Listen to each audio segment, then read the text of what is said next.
بسم اللہ الرحمن الرحیم۔ لاکھوں درود پاک حضرت محمد صلی اللہ علیہ وآلہ وسلم اور آپ صلی اللہ علیہ وآلہ وسلم کی آل پر۔ السلام علیکم، میرا نام افتخار احمد ہے اور آپ میرا یوٹیوب چینل نالج نوری دیکھ رہے ہیں۔ کراچی کے سلسلے میں ایک سیریز شروع کی ہوئی ہے، اس سلسلے میں آج کی ویڈیو کا عنوان ہے مزار قائد یا قائد اعظم کا مزار۔ یہ 11 ستمبر 1948 کی بات ہے جب پاکستانی قوم اپنے قائد محمد علی جناح کے سائے سے محروم ہوئی۔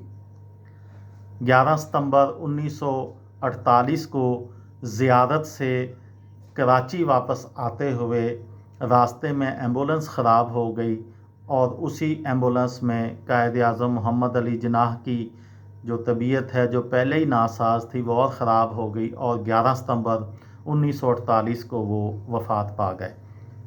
12 ستمبر 1948 کو نماز فجر سے پہلے یعنی فجر کی نماز ادا کرنے سے پہلے محمد علی جناح کے جسد خاکی کو حاجی ہدایت حسین عظیم اللہ عرف حاجی کلو نے غسل میت دیا۔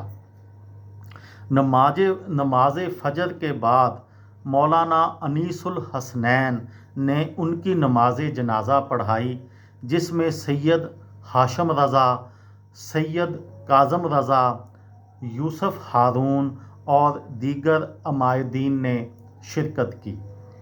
شام 3 بجے محمد علی جناح کا جنازہ گورنر جنرل ہاؤس سے روانہ ہوا۔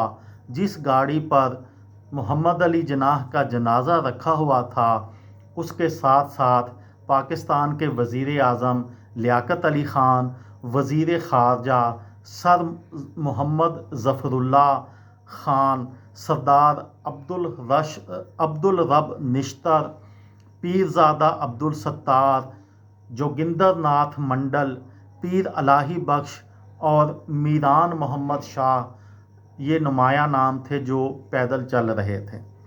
جلوس کے پیچھے ایک کار میں محترمہ فاطمہ جناح، بیگم صغرا ہدایت اللہ اور محمد علی جناح کی صاحبزادی دینا واڈیا تھیں۔ دوپہر کو ایک خصوصی طیارے کے ذریعے دینا واڈیا بمبئی سے کراچی پہنچی تھیں۔ اس دوران کراچی کے کمشنر سید ہاشم رضا اور ان کے بھائی پولیس چیف سید قاسم رضا رات بھر کراچی میں گھومتے رہے اور آخر کار وہ اس جگہ کا انتخاب کرنے میں کامیاب ہو گئے جہاں محمد علی جناح کی تدفین ہونا تھی۔ 4:30 بجے جلوس جنازہ نمائش کے میدان میں پہنچا، جہاں مولانا شبیر احمد عثمانی نے محمد علی جناح کی نماز جنازہ پڑھائی۔ اس کے بعد تدفین کا مرحلہ شروع ہوا اور 12 ستمبر 1948 کو شام 6:24 پر جناح کا جنازہ قبر میں اتار دیا گیا۔ محمد علی جناح کی وفات کے بعد پوری ملت بابائے قوم کے شایع نشان ان کا مقبرہ تعمیر کرنے کے لیے کوشاں تھیں۔ اس مقصد کے لیے 20 ستمبر 1948 کو پاکستان کے گورنر جنرل خواجہ ناظم الدین کی سربراہی میں قائد اعظم میموریل فنڈ کے نام سے ایک فنڈ قائم کیا گیا، جس نے 1 روپے، 5 روپے اور 100 روپے کے کوپن جاری کیے۔ اس فنڈ کے قیام کا بنیادی مقصد یہ تھا کہ جناح کے مزار کی تعمیر میں حکومت کے ساتھ ساتھ عوام بھی ہاتھ بٹا سکیں۔ یہ تھی میری آج کی ویڈیو۔ کسی دوست کو، کسی بھائی کو، کسی بہن کو فائدہ ہو تو مجھے دعاؤں میں یاد رکھیے گا۔